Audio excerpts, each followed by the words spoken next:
La lealtad del pistolero se le aplaude y se le admira,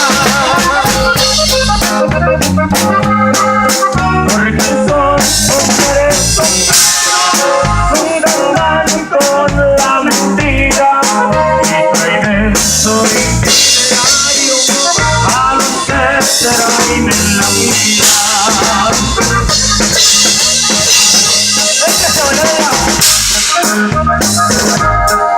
Cuando cumple años el jefe, siempre salen los regalos. Unos le traen cementales, otros traen carros del año, otros arriesgan su vida y el regalo sale caro.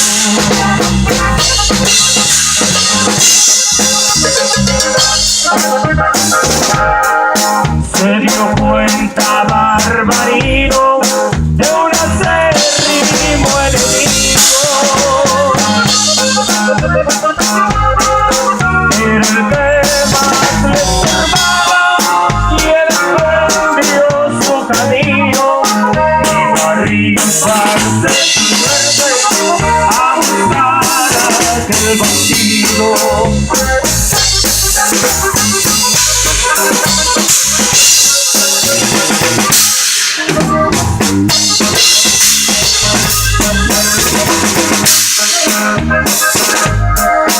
Tú le estorbas a mi jefe y matarte lo he planeado. Toda la gente del pueblo por doquiera te ha buscado.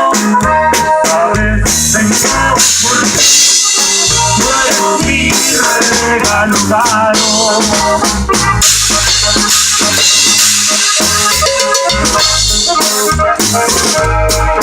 Le agarraron a balazo, Barbarino tuvo suerte.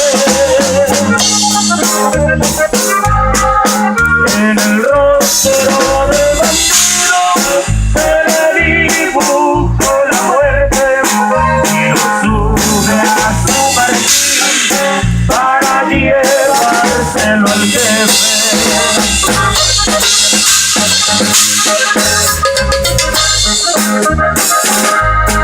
No tengo mucho dinero para regalarle un carro.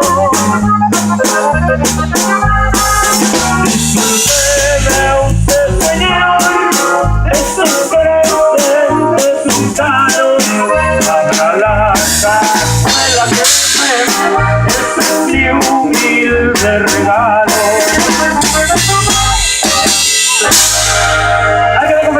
El regalo para producción de cachorros.